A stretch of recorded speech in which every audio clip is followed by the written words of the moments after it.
What's good, folks? It's Nightmare Frame here with a new Warframe video coming at you with an Incarnon Adaptor Tier List. What's funny is a viewer of mine came to the stream and said, hey, you should check out this Incarnon Weapon Tier List video. We had a look at it, it was interesting, and then people asked, why don't you do one? And I straight up said, nah, I don't need to. What's the point? You see, you know what's funny about that? Because I'm doing one now. Soon after the stream, I sat back and I thought, this could be an interesting video, because I'm not only going to be ranking these weapons off of their straight up power. I mean, let's be honest, we kinda are. But on their usability. What does that mean? How well do they charge Incarnon? How versatile are they? Meaning, if they're really good in both regular Star Chart and Steel Path. So, as you can see, we have S, A, B, C, D, and Trash. And oh yes, there are going to be some trash Incarnons. If you don't like that, too bad. And I won't be ranking these off based on their week. I'll put that in the description so you can see when to actually farm them. However, I'll be ranking them by primary, secondary, and then melee. So you can see which ones are good in each category. Another thing, these adapters are only available in Steel Path. So if you don't have access to Steel Path, you can't get these adapters. So without further ado, let's get on with the ranking. Okay, starting off with the Boar Incarnon. It's a shotgun. Blam blam blam into the enemy's faces. To charge your Incarnon, you activate it to get a beam weapon. This beam weapon has some decent auto targeting. It's not consistent with some of its headshots, so it's not going to be that great with primary deadhead. You can also use its regular mode. It's still a very strong shotgun, but when it comes to the Incarnon beam weapons, there are just better ones. So this gets a simple B tier. B for Boar, but still usable. Moving on to a very strong primary weapon, the Boltor Incarnon. For those who know, there's that little feature with the Boltor Incarnon that does a little too much damage. But we'll have to wait till DE fixes that, or you know, we can just have fun with it now. But regardless, without that feature, it's still a very strong, powerful weapon. It's very easy to charge and then switch to its auto-firing shotgun. It ends up being a better Kuva comb at this point, with just so much raw power, and it doesn't have to worry about ammo. It shreds everything in Steel Path, to be honest. So this gets a solid A tier of a weapon. Now, the Braton. This is simple. This is just C tier. It's just a very weak assault rifle in its regular mode and its Incarnon mode. It has very, very low fire rate. Charge the Incarnon, activate it. For an assault rifle with both shred and speed trigger, that's pretty slow. And there's going to be another Incarnon adapter that's going to be coming up, which is 10 times, even 100 times better. 200 in the mag and it fires this slow. And with all the built-up damage, it's just mediocre at best. And that's why I gave it a C tier ranking. I'm not saying it's a very bad weapon, it's not trash, nor is it that great either. However, if you like it, you like it. You know, can't change your mind. You're going to have to invest a little bit more fire rate when it comes to arcanes and your mods just to make it feel more of an assault rifle that can shred enemies. And that just take it to the next level just and better put assault rifles out there to shame. Well, we're coming in with our first S tier here, the Burston Incarnon. This thing shreds. Not only is it really, really strong in its regular mode, it's also very powerful in its Incarnon mode. It's a pseudo AoE weapon in its Incarnon mode and has a massive magazine size. It's great against pretty much almost everything in Warframe. I've even taken this weapon against Eidolons. Hence why it's our first S tier in this list. Funny enough, even though the Burston Incarnon is very strong, it's actually doing a lot less damage than it should be doing. Just think about that for a second. Alright, onto the Stalker weapon, the Dread. This is a simple A tier bow. It's solid, very easy to use, and it has a very wide AoE. Great for decent ad clear. It already had really good stats in its regular mode, and with the Incarnon evolutions, you just get better stats, making it a solid tier bow. To get its optimal performance, you do have to get all the other Stalker weapons and run a Stalker arsenal, which is kind of not that great. And it does also have a couple of features that need to be fixed. If you compare both of the bows to Nataruk, they're a lot easier to use. Yes, you get Nataruk for free, And I mean, technically, you also get the Dread for free. But going from regular mode to Incarnon, you'll just see how easier to use these Incarnon bow adapters are, because you don't have to worry about perfect shot. You can say, but yeah, you're just a noob. You can't aim. You can't time your shots. Listen, let's be honest. If you're playing in Warframe, you don't want to think too much. Don't kid yourself. People just want to pick up something and shoot. Okay, moving on to the Gorgon. This is our first D tier of a weapon. The weapon was mid. With its Incarnon adapters became slightly less mid, and with its Incarnon activation it's just worse. Like, there's no point using the Incarnon activation at all. Believe it or not, the non-Incarnon mode of the Gorgon has better kills per minute than its Incarnon mode, and it's just a regular assault rifle at this point. You're better off using something like the Braton or the Burston. Alright, here we are with the Latron Incarnon. This is by far one of the best Incarnon weapons in the entire game. Takes another spot in the S tier department. 1, it has an augment that allows it to do more damage. 2, with its evolutions, it can armor strip. 3, its Incarnon mode shoots out these fireballs that ricochet off of surfaces and enemies, and each hit counts as a proc to armor strip. Yes, so you can group up enemies, shoot it into the crowd of enemies. It will bounce within them, armor stripping them, and each bounce will just completely shred them. Funny enough, there is a copy-paste version of this weapon that's slightly weaker, but it's usable to a point where it's a great utility weapon, meaning you don't have to use its Incarnon mode or use it for damage, but it's also great at dealing damage. Because with the Incarnon evolutions, you got better stats, and its Incarnon mode is pretty much a copium version of the Latron, and that's why the Miter Incarnon gets an A tier ranking and not an S tier ranking. If you haven't noticed, a lot of these Incarnon adapters will basically have a stronger and a weaker version of themselves. So you have the Braton and the Burston. Of course, the Burston is better. You'll have the Latron and the Miter. Latron is stronger. We see where this is going? Speaking of copy pastes, you have the Paris Incarnon, which is pretty much the same thing as the Dread. The Dread has higher crits, less status. Incarnon evolution gives it more status. The Paris has lower crit than the Dread, but higher status. So, Incarnon evolution, you take the crit evolutions, and then they turn into the same weapon. Same projectile AoE. If someone was to shoot this weapon without you actually seeing the weapon but looking at the projectile, you'll think it's either one because they're the same, copy paste. And when it comes to ranking, they're pretty much the same as well. I'll also bring up a little chart here so you can see what minor differences there are when it comes to these weapons, and that's why they get the same ranking. Speaking of another copy paste weapon, you saw how we ranked the Boltor? Well, here we got the Soma Incarnon. Another D tier weapon. How the mighty have fallen. Continuing the path of the copy-paste Incarnon modes, going from the Gorgon, here we have the Strun Incarnon. This is just a better Incarnon mode. It's regular mode. Very good weapon. Very good stats. When you activate its Incarnon mode, it turns into an AoE. Just imagine when you fully build up the stacks of this weapon. It shreds. So it can go very far. However, it does have the issue with charging Incarnon, meaning this weapon sucks because you will do so much damage when you charge your Incarnon against star chart enemies. These are steel path, so they can take a couple of hits. But that doesn't mean it's a bad weapon. It's a solid choice, decent AoE, and it shreds steel path. So it's our third S tier of this list. But oh boy, we're not done with our S tiers. Let's be honest. Torid, that's it. Do I need to say more? For those who don't know, I guess I have to say a bit more. You blow your load on enemies, and it charges your Incarnon, meaning you don't need to headshot. Come real close. You don't need to headshot to get your Incarnon. On enemies, Incarnon charge, and then it turns into the strongest beam weapon in the entire game that links to other enemies. That's why the Boar is down there. But my Boar, shut up. Torid, S tier. And now that we're done with the primaries, we're on to the secondaries. It's funny how we just came from the Torid being so easy to charge Incarnon and coming to the Angstrum, another great weapon. 2 shots were charged. It wasn't even headshots. Activate it, and we have these bouncing projectiles. Once we build up our base damage, which is Cascadia Flare, you're shredding these boys.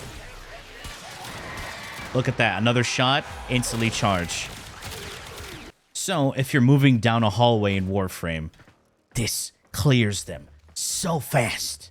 And that's why this is our first S tier weapon in the secondary department. Ease of use to the next level, point and click adventure. You don't need to aim because the shots just ricochet and hit enemies for you. It's the perfect Warframe player's weapon. Because let's be honest, we don't aim. We're Warframe players, right? Don't kid yourself. But I play shooters. Sure you do, buddy. It's okay. You are in a trusted environment. Don't need to lie to yourself. And now onto the Atomos. I would love to give this weapon a higher ranking, but unfortunately there's just, again, better beam weapons out there. The sad part is, when you use this weapon in its regular mode, it's a beam weapon. Has decent chaining, and with the Incarnon evolutions, gave it a little stat boost. However, you're still going to have that issue when it comes to ammo, reloading back and forth, and its Incarnon mode is an AoE explosion, which is mediocre at best. So, it's another C tier weapon. Moving on, you have the Bronco. Bronco is a pretty decent secondary weapon. It has an augment, dizzying rounds, that staggers enemies and gives you a massive boost in status chance. Its regular mode is doo-doo water. You don't want to use it in its regular mode at all. It's an Incarnon mode. Hit enemies, you have ricocheted shots, and these ricocheted shots will proc impact based on your status chance. Now you're wondering, why would I want to proc impact? That's dumb. You forget. Chemo Rage exists. Yes, that's exactly how you pronounce it. Trust me, I know. Turns impact procs into slash. So this weapon turns into a mini Kuva Chakor. And if you want to make it even better, you can use it with a stealth Warframe, like Ash, to boost your slash. Even though it's really that great, it's going to get a B tier ranking. Now, onto the Despair. Just as its name says, it's a throwing knife weapon. Kunai, for those Naruto fan enjoyers. Dink-donk enemy heads, get Incarnon charge, turns into an AoE weapon with a slight delayed explosion. However, this explosion damage isn't even that strong. You'll notice it starts to dip in damage very early on. And if you were to use it with armor stripping abilities, then you can notice some damage increase. But then when you get there, what's the point? You could have done that with anything. It's our first secondary C tier ranking. It's okay, but it's not that great either. Now we got the dual Toxocyst.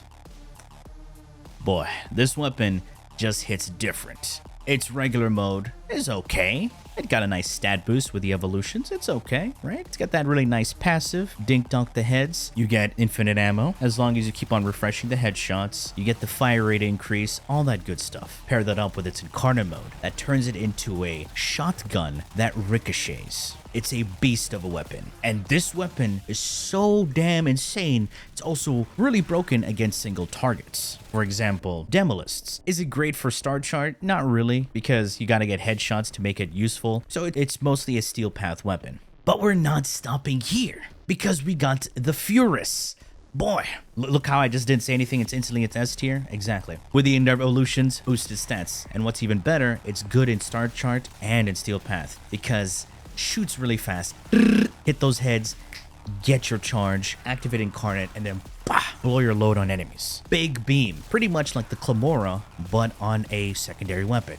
There is one downside though. You cannot increase the beam length. It's a run and gun weapon, but it does a lot of damage and it's very easy to use. Point-click adventure, almost as brain dead as the Angstrum, but it's a very solid weapon indeed. And now, our first trash tier, the Gammacor. Do you want to know why this hurts for me? Because I used to use the Cyanide Gammacor a lot back in the days. When I say back in the days, it was such a good utility weapon. Shoot. You get energy when it does its Syndicate proc. Before the days when, you know, all the boys had Arcane Energize. Those days. With its current feature, the damage isn't there. I coped so hard using this weapon with Saren, and it still struggled. It's a tiny pew beam, but that's about it. It has a nice grouping feature, which should be the magnetic status effects. Really, DE, come on. It's just not worth it at all. Get it and then forget about it. Until DE buffs it, it's just not worth using, period. And just like the Despair, the Kunai gets a C tier. Usable, but not that great either. I could actually drop them down to D tier, but they're at least better than the Gorgon and the Soma. Now, we're on to the Lato. The very strong weapon belongs with its buddy, the Bronco, because they're pretty much the same. However, the Lato does have better crit stats. When you have that evolution, do a little vigor swap action, you gain increased crits. Oh, and it's beautiful to look at. It also has ricochet on contact, so a very solid weapon. Continuing with the L's, we have the Lex. Lex A tier. Some of you are gonna be rushing up.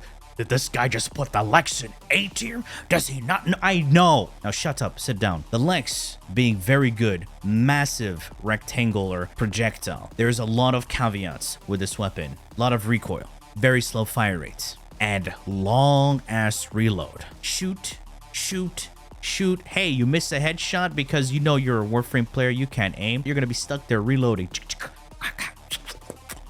Fucking putting in bullets one by one, gunpowder, freaking pumping it to then use it. And finally, when you get that incarnate charge, you can feel the power. Blam, blam, rows of enemies, dead. Amazing raw damage. But the only reason it's being pulled and held back from S tier is all its negatives. But it's so annoying to use. 9 times out of 10, I will never pick the Lex. I'd rather pick a weapon that I can just pull out, blam, incarnate, wipe enemies. That's why you have those S tiers right there. Moving on to the Vasto.